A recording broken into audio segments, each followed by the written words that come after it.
Cryptocurrency trading করার সময় আপনার ইমোশনকে কন্ট্রোল করার জন্য 6টা উপায় নিয়ে বিস্তারিত ভিডিওতে আলোচনা করব। আমি আছি আপনাদের সাথে Mohammad Ripon from technical BD team. প্রথমেই বলে নিচ্ছি, যারা এখন আমাদের চ্যানেলটি সাবস্ক্রাইব করেন নাই তারা অবশ্যই চ্যানেলটি সাবস্ক্রাইব করবেন এবং পাশে থাকা বেল আইকনটা বাজিয়ে দিবেন যাতে পরবর্তী ভিডিওগুলো সবার আগে পেয়ে যান। ক্রিপ্টোকারেন্সি ক্রয় এবং ট্রেডিং এর মাধ্যমে কিছু লোক স্বল্পমেয়াদী দিনের মধ্যে ক্রিপ্টোকারেন্সি দামের অস্থিরতা থেকে অর্থ উপার্জন করার চেষ্টা করে থাকে। আবার অনেকে দীর্ঘমেয়াদী বিনিয়োগ রাখতে চায় এবং আশা করে যে তারা ক্রিপ্টোকারেন্সি কিনবে এবং তা থেকে অনেক গুণ মুনাফা লাভ করবে। এই সবই ক্রিপ্টোকারেন্সি কেনা এবং ট্রেডিংকে মজাদার এবং সম্ভাব্য লাভজনক করে তোলে, তবে এটি পোমো এবং পুটের সাথেও তুলনা করা যেতে পারে। পোমো এবং পুটের মিনিংটা যদি আমরা দেখে নিই তাহলে আরও ভালোভাবে বুঝতে পারবো। পোমো এর ফুল মিনিংটা হচ্ছে পেয়ার অফ মিসিং আউট, যার বাংলা অর্থ হচ্ছে হারিয়ে যাওয়ার ভয়, এবং পুট এর ফুল মিনিংটা হচ্ছে পেয়ার আনসার্টেনটি অ্যান্ড ডাউট, যার বাংলা অর্থ হচ্ছে ভয়, অনিশ্চয়তা এবং সন্দেহ, যা বাস্তবতা পরিবর্তে আবেগের ভিত্তিতে সিদ্ধান্ত নেওয়ার ঝুঁকি তৈরি করে। ঝুঁকি কমাতে এবং ক্রিপ্টোকারেন্সি বাজারে তহবিল হারানো এড়াতে আবেগকে নিয়ন্ত্রণে রাখা অত্যন্ত গুরুত্বপূর্ণ। আজকের এই ভিডিওতে আমি আপনাদের সাথে আপনার আবেগগুলিকে আপনার ব্যবসাকে নির্দেশ করতে দেওয়া এড়াতে সহায়তা করার জন্য 6টা উপায় শেয়ার করব, তাই অবশ্যই আজকের ভিডিওটি মনোযোগ সহকারে দেখতে থাকুন। প্রথমে আমরা উপায়গুলো এক এক করে দেখে নিব। Number 1, make a plan. Number 2, know it limits. Number 3, don't obsess over market charts. Number 4, choose the right trading actions. Number 5, do your research. Number 6, take advantage of limit orders. আমরা এখন এক এক করে এই বিষয়গুলো নিয়ে বিস্তারিত দেখব। প্রথমে আমরা দেখব মেক এ প্ল্যান সম্পর্কে বিস্তারিত। মেক এ প্ল্যান, যার বাংলা অর্থ হচ্ছে একটা পরিকল্পনা করা। বাণিজ্য শুরু করার আগে সবচেয়ে গুরুত্বপূর্ণ বিষয় হলো ক্রিপ্টোকারেন্সিতে বিনিয়োগ করার সময় আপনার লক্ষ্য কী তা সম্পর্কে একটি পরিষ্কার ধারণা থাকা। যে কোনো ক্রিপ্টোকারেন্সি কেনার আগে নিজেকে নিচের এই প্রশ্নগুলো করুন। নাম্বার 1, কিভাবে ক্রিপ্টো কেনা সাধারণভাবে আপনার অর্থের সাথে খাপ খায়। নাম্বার 2, আপনার কি অন্য সঞ্চয় আছে কিনা, যদি না থাকে ক্রিপ্টো কি বিনিয়োগ শুরু করার সেরা উপায় কিনা সে বিষয়টা আপনাকে নিশ্চিত হতে হবে। নাম্বার 3, একটি নিরাপদ যানবাহন শুরু করার জন্য আরও অর্থ হবে কিনা। এখানে মূলত নিরাপদ যানবাহন বলতে এই বিষয়টাকে বোঝানো হয়েছে ভবিষ্যতে যদি আপনার ক্রিপ্টো মার্কেটে আরও অর্থের প্রয়োজন হয় সে অর্থের যোগান আপনি দিতে পারবেন কিনা। নাম্বার 4, ক্রিপ্টো কেনার জন্য আপনি যে অর্থ ব্যবহার করার কথা ভাবছেন তাকে আপনি হারাতে পারবেন কিনা। নাম্বার 5, আপনি কি ক্রিপ্টোকারেন্সি বাজার ঝুঁকি এবং অস্থিরতা সম্পর্কে জানেন কিনা। নাম্বার 6, আপনি কিভাবে আপনার ক্রিপ্টোকারেন্সি ব্যবহার করবেন, কিনবেন, ধরে রাখবেন নাকি বাণিজ্য করবেন। এই বিষয়গুলো প্রশ্নগুলোর সাথে আপনি ইমোশনকে একটু মিলাইয়ে দেখবেন। আপনি যখন এই প্রশ্নগুলো বের করবেন তখন দেখবেন আপনার ইমোশন একটু একটু অনেকটাই কেটে যাচ্ছে। ইমোশনের বাংলা অর্থ হচ্ছে আবেগ, আর আবেগ বিষয়টা তখনই আসবে যখন আপনার এই প্রশ্নগুলোর উত্তর জানা থাকবে না। এরপরে আমরা দেখব নাও ইউর লিমিট সম্পর্কে বিস্তারিত, যার বাংলা অর্থ হচ্ছে আপনার সীমা জানুন। আপনাকে জানতে হবে আপনি কতটা খরচ করতে পারবেন এবং সেই সীমার মধ্যে থাকতে হবে। আপনি কতটা ব্যয় করতে চান তা আপনার পরিকল্পনার উপর নির্ভর করে। মেক এ প্ল্যানে আপনাদের সাথে যে প্রশ্নগুলো শেয়ার করেছি সেগুলো যদি আপনি বের করেন তাহলে খুব সহজেই বুঝতে পারবেন আপনি কতটা ব্যয় করতে চান বা আপনার ব্যয় করার সামর্থ্যটা কতটুকু রয়েছে সেটা আপনি খুব সহজে বের করতে পারবেন। আর এটা হচ্ছে আপনার লিমিট সম্পর্কে এখানে কাজে লাগাতে পারবেন। এরপর ক্রিপ্টোকারেন্সিতে বিনিয়োগ করা গুরুত্বপূর্ণ ঝুঁকি বহন করে, তাই আপনার শুধু সেটুকুই ব্যয় করা উচিত যা আপনি হারাতে পারেন। প্রথমে আপনি আপনার সীমা সেট করুন এবং এই সীমা অনুযায়ী বিনিয়োগ করুন। বাতিক বা পোমো এর কারণে বেশি খরচ বা বিনিয়োগ করার সিদ্ধান্ত নেবেন না। এর আগেও আমরা পোমো সম্পর্কে জেনেছিলাম, এখন আবারও দেখে নিব পোমোটা বিষয়টা কি। পোমো এর ফুল মিনিংটা হচ্ছে পেয়ার অফ মিসিং আউট, যার বাংলা অর্থ হচ্ছে হারিয়ে যাওয়ার ভয়। হারিয়ে যাওয়ার ভয় মূলত হচ্ছে প্রফিট হারিয়ে যাওয়ার ভয়কেই বোঝানো হয়ে থাকে, যার ভিত্তিতে আমরা বেশি খরচ বা বিনিয়োগ করার সিদ্ধান্ত নিয়ে থাকি। তো এটা মোটেও করা যাবে না, এতে বিপর্যয় অথবা লস হতে পারে। এরপর আমরা দেখব don't obsess over market charts, যার বাংলা অর্থ হচ্ছে মার্কেট চার্টের উপর কোনো ভয় করবেন না। ক্রিপ্টোকারেন্সি প্রতি মুহূর্তে দামগুলি নাটকীয়ভাবে ওঠানামা করে। এটি ক্রিপ্টো ট্রেডিংয়ে আকর্ষণীয় একটা অংশ, যার ফলে দাম সেকেন্ডের মধ্যে পরিবর্তিত হতে পারে, যা লাভের সুযোগ তৈরি করে থাকে। একই সময়ে অস্থিরতার কারণে বাজার চার্ট দেখার ফলে আপনার রক্তচাপ বেড়ে যেতে পারে এবং মানসিক প্রতিক্রিয়া সৃষ্টি করতে পারে, যার ফলে আতঙ্কিত বিক্রি হতে পারে বা পোমো এর ফলস্বরূপ উচ্চ কেনাকাটা হতে পারে।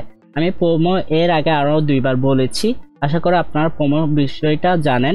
এবং এর ফুল মিনিংটাও জানেন। যদিও বাজার চার্টগুলি মূল্যবান, তবে আমি আমার অভিজ্ঞতা থেকে বলছি যে ক্রিপ্টোকারেন্সি কেনার সময় আবেগকে নিয়ন্ত্রণে রাখার সর্বোত্তম উপায় দিনে 24 ঘন্টা চার্টের দিকে তাকিয়ে থাকা নয়।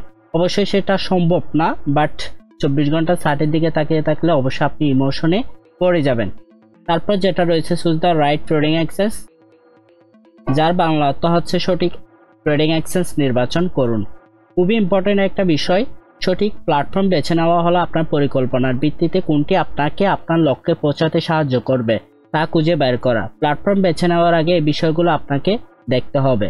সাইটে কী ধরনের লগ ইন পদ্ধতি আছে, 1 নাম্বার আমি আবার বলতেছি, সাইটে কী ধরনের লগ ইন পদ্ধতি রয়েছে দেখুন, এটি যত কঠোর তত ভালো। নাম্বার 2, নিশ্চিত করুন যে প্ল্যাটফর্ম হ্যাক থেকে আপনার তহবিল রক্ষা করার জন্য সম্ভাব্য সবকিছু করে।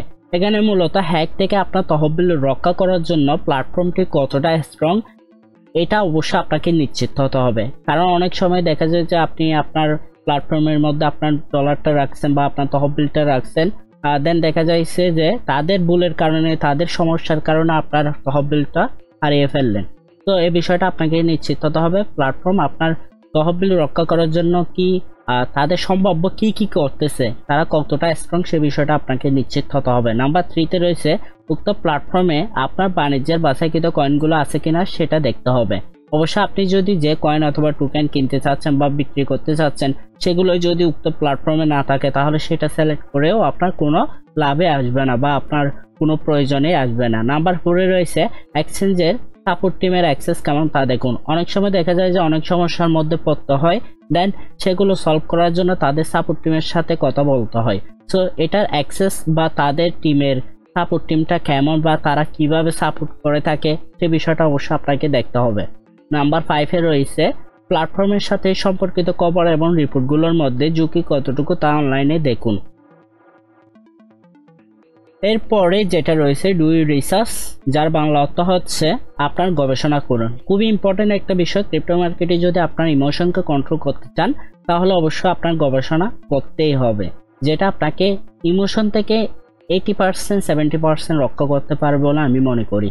আপনি যে ক্রিপ্টোকারেন্সিগুলো কিনতে চাচ্ছেন তাদের অন্তর্নিহিত প্রযুক্তি সম্পর্কে পটভূমিতে গবেষণা গুরুত্বপূর্ণ। প্রকল্পের সাতপত্র পড়তে বলবেন না। ভালো প্রযুক্তি এবং একটি সক্রিয় সম্প্রদায় দ্বারা সমর্থিত ক্রিপ্টোকারেন্সিগুলির সন্ধান করুন। যদিও এই দুইটি জিনিস সাফল্যের কোনো গ্যারান্টি নয়, তবে এগুলি আপনাকে আরও ভালোভাবে বুঝতে সাহায্য করবে আপনি কি কিনতেছেন। এখানে মূলত বোঝানো হয়েছে, আমি যেটা বলতেছি এখানে প্রকল্পের সাতপত্র বলতে হোয়াইট পেপারকে বোঝানো হয়েছে। আপনারা বিশেষ করে অনেকেই হোয়াইট পেপার চিনেন, সেটাকেই প্রকল্পের শ্বেতপত্র বলা হয় বা শ্বেতপত্র বলা হয়ে থাকে। তো হোয়াইট পেপারটা অবশ্য পড়ে নেবেন, তাহলে আপনি বুঝতে পারবেন উক্ত প্রজেক্টটা আসলে কি করতেছে বা কি কাজ নিয়ে তারা ভবিষ্যতে করবে, মানে তাদের লক্ষ্যটা কি। সে বিষয়টা যখন আপনারা নিশ্চিত হবেন তখন আপনারা উক্ত টোকেন অথবা কয়েন কিনবেন নাকি সেল করবেন সে বিষয়ে আপনারা নিশ্চিত হতে পারবেন বা একটা সিদ্ধান্ত নিতে পারবেন। তারপর তাদের অন্তর্নিহিত প্রযুক্তি সম্পর্কে অবশ্যই আপনাকে বিস্তারিত আকারে জানতে হবে। যদি আপনি তাদের প্রযুক্তি সম্পর্কে ভালোভাবে না জানেন তাহলে অবশ্যই সেটা নিয়ে চিন্তা ভাবনা করা বা সেটা কিনা বা বিক্রি করা মোটেও ঠিক হবে না, ঠিক আছে। এখন আমরা take advantage of limit order সম্পর্কে বিস্তারিত দেখব, যার বাংলা অর্থ হচ্ছে সীমা আদেশের সুবিধা নিন। ক্রিপ্টোকারেন্সির দাম দ্রুত কমে গেলে লিমিট অর্ডার আপনাকে ক্ষতির হাত থেকে রক্ষা করতে পারে, যার ফলে আপনার ইমোশন বা আবেগ কাজ করবে না। আপনার একটা নির্দিষ্ট পরিমাণ বাই সেল অর্ডারের ভিত্তিতে কিন্তু আপনার টোকেনটা বা কয়েনটা কেনা অথবা বিক্রি হবে। অর্থাৎ আপনার লিমিট অর্ডারটা বিষয়টা আমি আপনাকে আরো ক্লিয়ার করে দিচ্ছি। স্টপ লস মূলত আমরা নিচেই দিয়ে থাকি, অর্থাৎ আমাদের বাই জোন থেকে নিচেই দিয়ে থাকি বা আমাদের যখন কারেন্ট প্রাইস বা বর্তমান প্রাইস থেকে আমরা নিচে দিয়ে থাকি। একটি লিমিট অর্ডার আপনাকে সর্বনিম্ন সীমা সেট করতে দেয়, যেখানে আপনি বিক্রি করার আগে আপনার ক্রিপ্টোকারেন্সির দাম কমতে দেবেন। লিমিট অর্ডার ও লাভ ইন লক করতে সাহায্য করে। মূলত আমরা যখন উদাহরণ দেখব তখন আরো বিস্তারিত বুঝতে পারবো, তারপরে আমি আপনাকে আরো ক্লিয়ার করে দিচ্ছি। এখানে লিমিট অর্ডার বা স্টপ লস বিষয়টা হচ্ছে আপনার আবেগ কিভাবে কন্ট্রোল করে।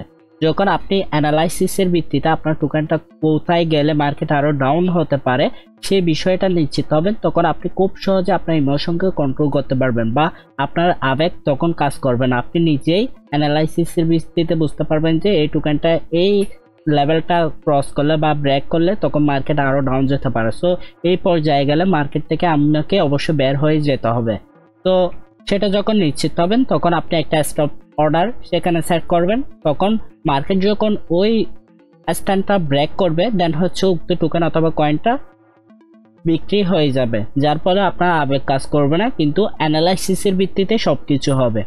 এখন আমরা একটা উদাহরণ দেখে নেব। উদাহরণস্বরূপ আপনি প্রতি কয়েন $20 একটি কয়েন কিনছেন। যদি আপনি আশা করেন যে মান দ্রুত বৃদ্ধি পাবে, আপনি $19.99 একটি সীমা অর্ডার সেট করতে পারেন। দাম নাটকীয়ভাবে কমে গেলে প্ল্যাটফর্ম স্বয়ংক্রিয়ভাবে আপনার কয়েন $19.99 বিক্রি করবে। কয়েনের মান প্রতি কয়েন $25 বেড়ে গেলে আপনি সীমা অর্ডারটি $24 পরিবর্তন করতে পারেন। এখানে মূলত $25 জায়গায় এনি ডলার হতে পারে, 21, 22, 23, 24, 25, 26, 27, 28, 29 যে কোনো অ্যামাউন্টেরই হতে পারে। আপনি আপনার স্টপ লসটাও ইনক্রিজ করে যে কোনো অ্যামাউন্টে দিতে পারেন বর্তমান প্রাইস থেকে নিচে। বেশিরভাগ এক্সচেঞ্জের একটি সীমা অর্ডার সিস্টেম থাকবে, অবশ্যই আপনি দেখলে বুঝতে পারবেন। স্টপ লস নামে প্রত্যেকটাই এক্সচেঞ্জ সাইটের মধ্যে পেয়ে যাবেন, স্টপ লিমিট অথবা স্টপ লস এনিথিং যে নামটাই সেখানে দেওয়া থাকুক না কেন, আপনারা হচ্ছে স্টপ লস যেটা ইউজ করা যায় সেটা আপনারা পেয়ে যাবেন উক্ত এক্সচেঞ্জের সাইটের মধ্যে। আমি যদি বাইন্যান্সেরটা বলি তাহলে অবশ্যই আপনারা সেখানে ওসিও পেয়ে যাবেন, তারপর স্টপ লিমিট পেয়ে যাবেন, তারপর কি কয়েনের মধ্যেও পেয়ে যাবেন। ঠিক আছে, আপনি ক্রিপ্টোকারেন্সি কেনা শুরু করার আগে লিমিট অর্ডার সিস্টেম পরীক্ষা করে দেখবেন। এটি একটি নিখুঁত বিজ্ঞান, তবে সীমিত আদেশ গতি এবং নিরাপদ লাভ সীমাবদ্ধ করতে সহায়তা করবে বলে আমি আশাবাদী। তো আশা করি আপনারা বুঝতে পেরেছেন কিভাবে একটা টেক অ্যাডভান্টেজ অর্থাৎ লিমিট অর্ডার্সের মাধ্যমে আপনি এখান থেকে সুবিধাগুলো নেবেন এবং আপনার ইমোশনকে কন্ট্রোল করবেন। তো আশা করি বিষয়গুলো বুঝতে পেরেছেন। এছাড়াও আরও অনেক বিষয় রয়েছে, আপনারা হয়তোবা প্রত্যেকটা বিষয় যদি ভালোভাবে বুঝতে পারেন তাহলে হয়তোবা আপনার ইমোশনকে অনেকটাই কন্ট্রোল করা যেতে পারে। বাট আরও অনেক রুলস আপনাকে অবশ্যই অ্যাপ্লাই করতে হবে এবং প্রত্যেকটা বিষয় মেনেই আপনাকে হচ্ছে ট্রেডিং করতে হবে, তাহলে আপনি খুব সহজে আপনার ইমোশনকে কন্ট্রোল করতে পারবেন। এবং অবশ্যই ওভার ট্রেডিং করবেন না। ওভার ট্রেডিং করলে কিন্তু আপনার ইমোশন অবশ্যই ভেঙে যাবে এবং আপনার আবেগের ভিত্তিতেই হচ্ছে বাই সেল হয়ে যাবে। ঠিক আছে, তো আশা করি বুঝতে পারছেন। যারা ভিডিওটা সম্পূর্ণ দেখছেন তাদেরকে অবশ্যই ধন্যবাদ জানাই, এবং যারা এখনো আমাদের টেলিগ্রাম চ্যানেলে জয়েন করে নেই তারা অবশ্যই ভিডিও ডেসক্রিপশন বক্সে লিঙ্ক পেয়ে যাবেন, তারা অবশ্যই জয়েন করে নেবেন এবং অবশ্যই ভিডিওতে লাইক এবং কমেন্ট এবং ভিডিওটি অবশ্যই শেয়ার করে দিবেন। তো ফ্রেন্ডস, ভালো থাকবেন, সুস্থ থাকবেন, দেখা হবে পরবর্তী কোনো ভিডিওতে। আল্লাহ হাফেজ।